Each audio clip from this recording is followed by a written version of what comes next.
Hello दोस्तों, नमस्कार। स्वागत है आप सभी का हमारे यूट्यूब चैनल एम के जॉब 02 पर। जैसा कि आपको पता है कि हम आप राजस्थान अध्ययन की कक्षा 6 से 10 तक की जो बुक है उनका अध्ययन करवा रहे हैं।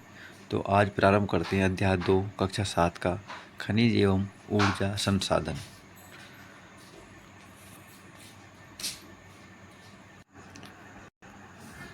आइए देखते हैं। प्राकृतिक संसाधनों में खनिज संसाधन महत्वपूर्ण है। राजस्थान में विभिन्न प्रकार के खनिज पाए जाते हैं। दैनिक उपयोग में आने वाली अनेक वस्तुएं खनिजों से प्राप्त उत्पादों से निर्मित होती हैं। यानी कि जो खनिज है उनसे विभिन्न विभिन्न प्रकार की वस्तु बनाई जाती है। राजस्थान में विभिन्न प्रकार के खनिज मिलते हैं। औद्योगिक विकास के लिए खनिजों की उपलब्धता महत्वपूर्ण होती है। यानी कि जो उद्योग हैं उनके विकास के लिए खनिज महत्वपूर्ण संसाधन है। ठीक है। अगला है खनिज। खनिज कहते किसे हैं? खनिज एक निश्चित रासायनिक संगठन वाले भौतिक पदार्थ होते हैं। तो खनिज क्या होते हैं? निश्चित रासायनिक संगठन वाले भौतिक पदार्थ होते हैं जिन्हें खानों से खोदकर निकाला जाता है, जैसे सीसा, जस्ता, तांबा, पत्थर, अभ्रक, कोयला, लोहा, खनिज तेल आदि। तो खनिज की परिभाषा है, खनिज एक निश्चित रासायनिक संगठन वाले भौतिक पदार्थ होते हैं। ठीक है। अब देखते हैं खनिज किस प्रकार के होते हैं। खनिजों के प्रकार। खनिज मुख्य रूप से 3 भागों में बांटे गए: धात्विक, अधात्विक और ऊर्जा खनिज। पहला खनिज है धात्विक खनिज। जिन खनिजों में धातु की मात्रा पाई जाती है उन्हें धात्विक खनिज कहते हैं। इन खनिजों को गलाकर नवीन उत्पाद प्राप्त किया जा सकता है।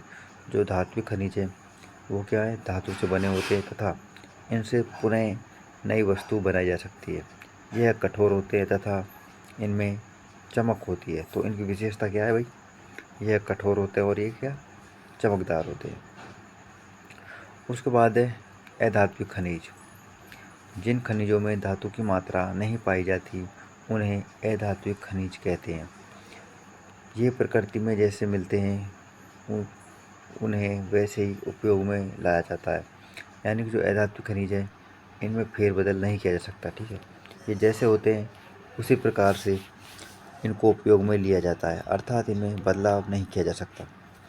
तीसरा खनिज है ऊर्जा खनिज।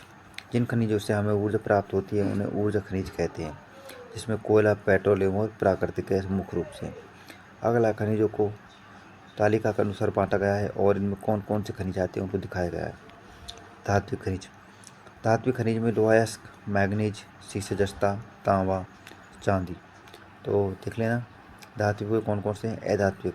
अधात्विक में चूना पत्थर, जिप्सम, संगमरमर, अभ्रक, रॉक फास्फेट, घिया पत्थर, नमक और बलुआ पत्थर। ये अधात्विक खनिज है। और ऊर्जा खनिज में आपको कोयला, पेट्रोलियम, प्राकृतिक गैस।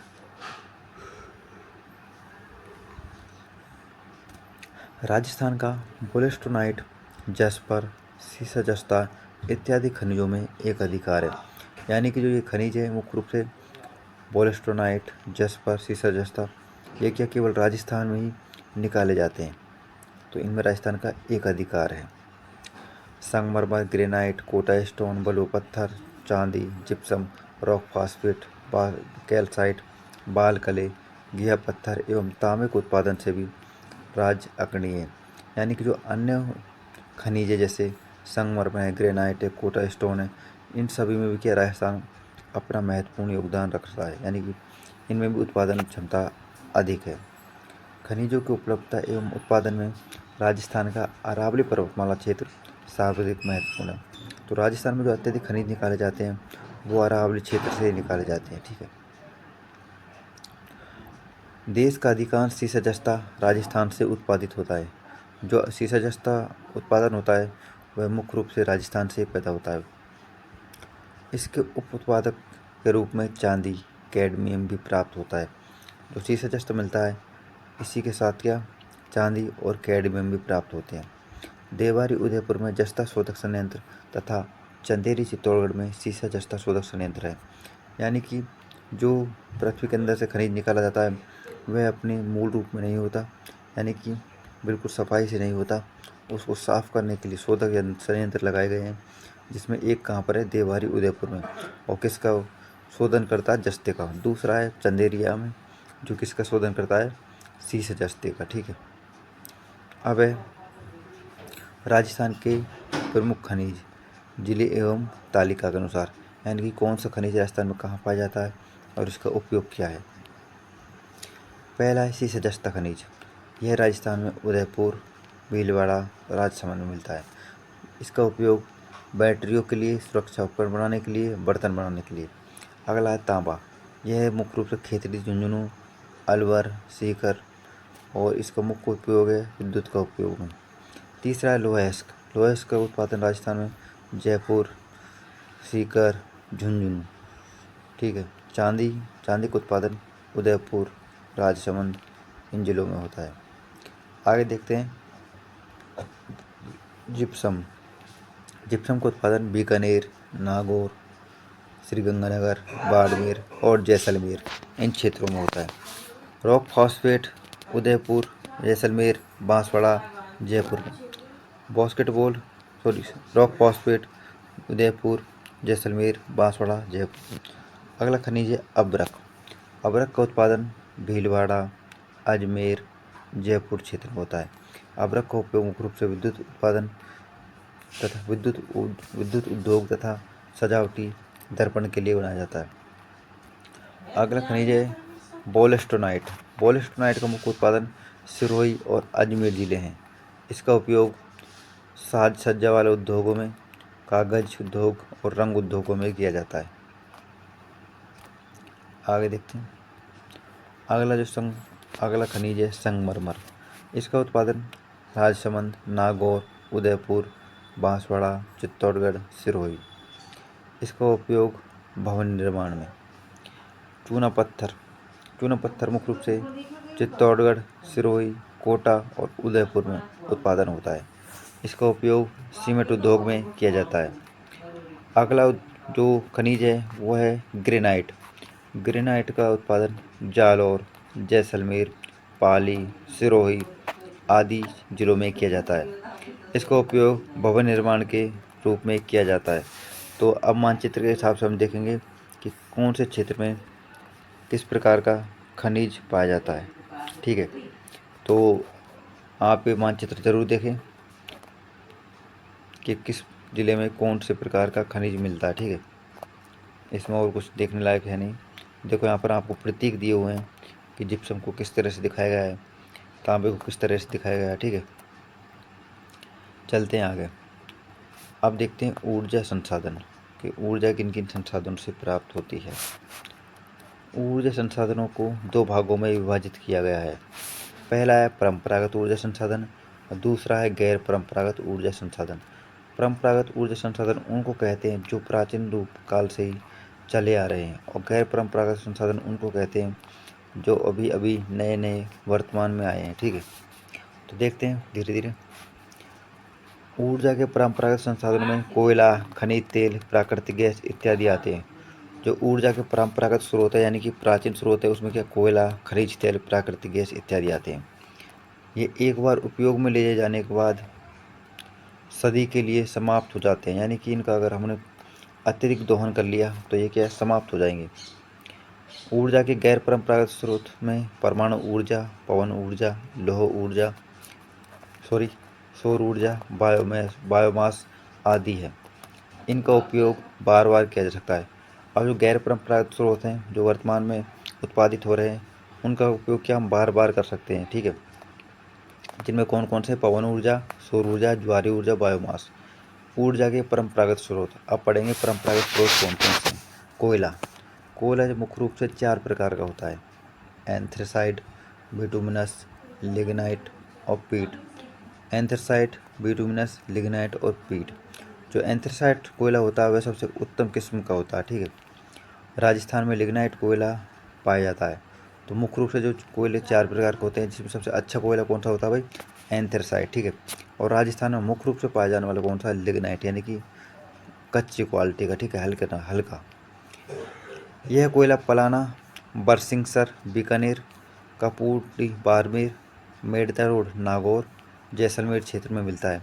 जो राजस्थान में कोयले का उत्पादन कहाँ पर, बीकानेर के पलाना, बरसिंगसर बाड़मेर में कपोडी और मेड़ता नागौर क्षेत्र में। ठीक है, आगे राजस्थान का पहला super thermal power station Suratgarh Sriganganagar में है। यानी कि जो कोयले से चलने वाला जो थर्मल पावर स्टेशन है वो कहाँ पर है? गंगानगर में। कोटा, कालीसिंध, झालावाड़, छबड़ा बारा में कोयले पर उत्पादित ताप विद्युत संयंत्र हैं। जो अन्य जिले हैं इन पर छोटे छोटे विद्युत संयंत्र लगाए गए हैं, वो किस पर आधारित है? कोयले पर, जैसे छबड़ा बारा में, कालीसिंध, झालावाड़ में। ठीक है, बाड़मेर के गिरल में भी लिग्नाइट आधारित ताप विद्युत संयंत्र है। प्रश्न बन सकता है कि किस जिले में लिग्नाइट आधारित ताप संयंत्र स्थापित है? तो कहाँ पर है? बाड़मेर में। अगला खनिज है खनिज तेल एवं प्राकृतिक gas. Jaisalmer basin, Barmer Sanchore basin, Bikaner Nagaur basin खनिज तेल पाए जाते हैं। जो मुख्य क्षेत्र हैं इन क्षेत्रों में क्या खनिज तेल मिलता है, यानी कि पेट्रोल, डीजल इत्यादि।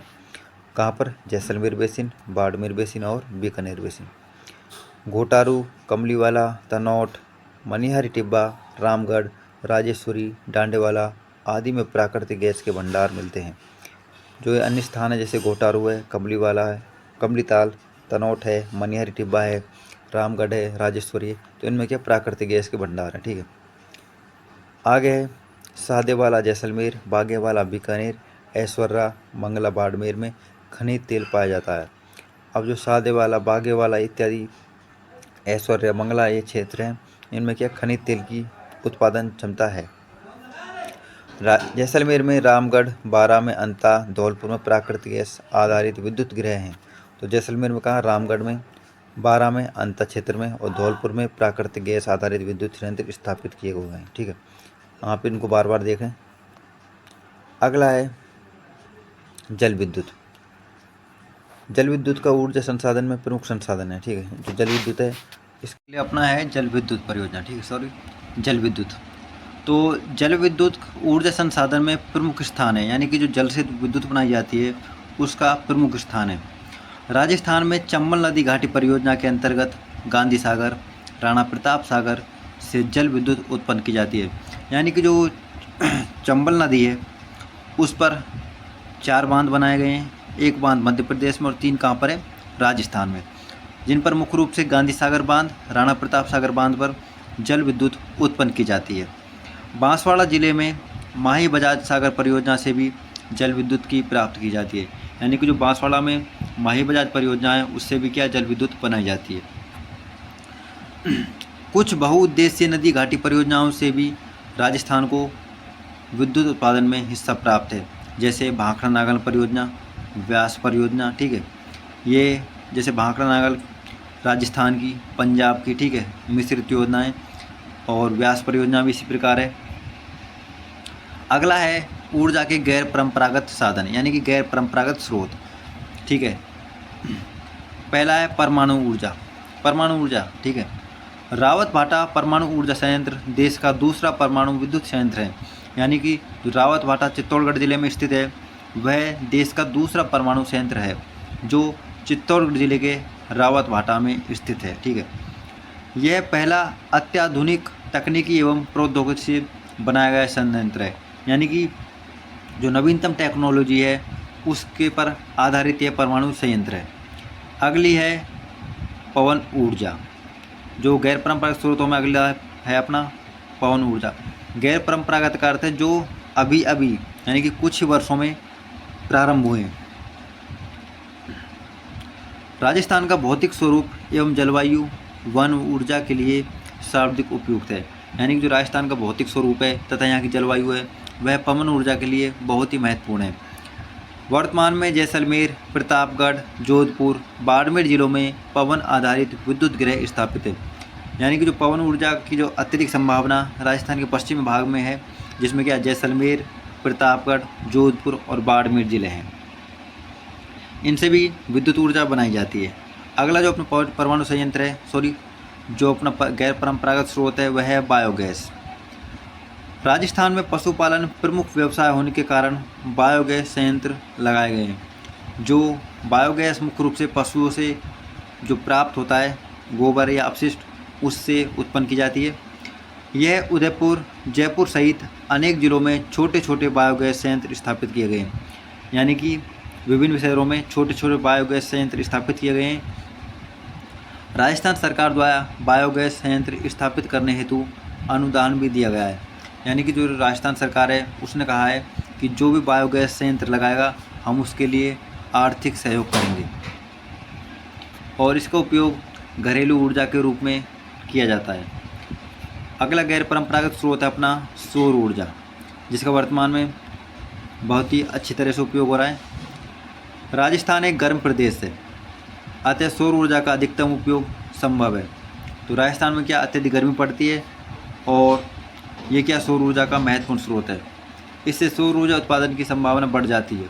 यानी कि जहाँ पर अत्यधिक ताप पड़ता है वहाँ पर सौर ऊर्जा की संभावना अधिक बढ़ जाती है। सौर ऊर्जा का उपयोग ऊर्जा संयंत्र, street light, solar cooker, water heater आदि में किया जाता है।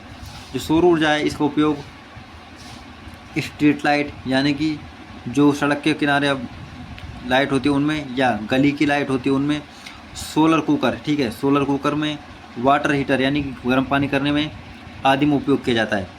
राज्य सरकार द्वारा सौर ऊर्जा संचालित छत, सौर ऊर्जा संयंत्रों एवं घरेलू उपकरणों पर वित्तीय सहायता देकर उनके उपयोग को बढ़ावा दिया जाता है। यानी कि आप अधिकतर देखेंगे कि ऑफिसों के ऊपर, सरकारी जो ऑफिस हैं या कोई कार्यालय है, ठीक है, और निजीकरण के तौर पर भी आजकल अत्यधिक लोग सौर ऊर्जा लगाना प्रारंभ कर चुके हैं। बड़ला जोधपुर में देश के सबसे बड़े सोलर पार्क की स्थापना की गई है। तो प्रश्न अच्छा बन सकता है कि राजस्थान के कौन से ज़िले में सबसे बड़ा सोलर पार्क स्थापित है, तो कहाँ पर? जोधपुर ज़िले में। हमारे पास खनिज संसाधन एवं परंपरागत ऊर्जा संसाधन सीमित मात्रा में उपलब्ध हैं।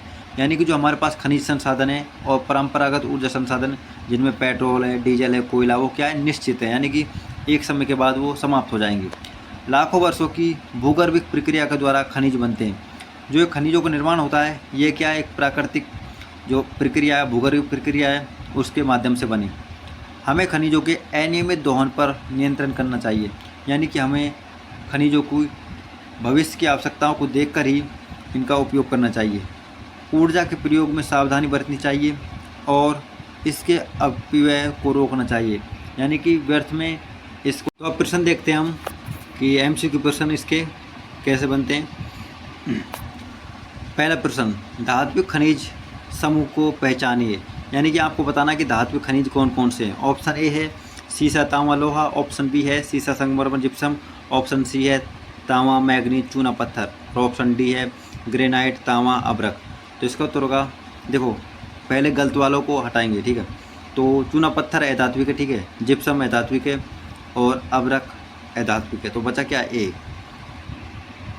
अगला है चंदेरिया सीसा जस्ता शोधक संयंत्र किस जिले में है? तो चंदेरिया कहाँ पर है? चित्तौड़गढ़ में, ठीक है। खाली जगह प्रकार का कोयला सर्वश्रेष्ठ होता है, तो कौन सा? एंथ्रेसाइट कोयला। ऊर्जा के परंपरागत स्रोत कौन से, यानी कि संसाधन कौन से? तो कौन से? पेट्रोलियम, डीजल, ठीक है, कोयला आदि। अगला अति लघुत्तरात्मक प्रश्न है, ऊर्जा के गैर परंपरागत साधनों के नाम लिखिए। तो कौन सा है? बायोगैस है, पवन ऊर्जा है, सौर ऊर्जा है, जल विद्युत ऊर्जा है, ठीक है, परमाणु ऊर्जा है। ये सब क्या है? गैर परंपरागत स्रोत हैं। दो धात्विक खनिजों के नाम बताते हो उनसे संबंधित जिले लिखिए। तो आप यहाँ बता सकते हो, जैसे अलवर जिला है तो किसके लिए? तांबे के लिए है, ठीक है। जयपुर में लोहायस्क मिलता है, ऐसे उदयपुर में तांबा भी मिलता है, लोहायस्क भी मिलता है। तो इस प्रकार कर सकते हैं।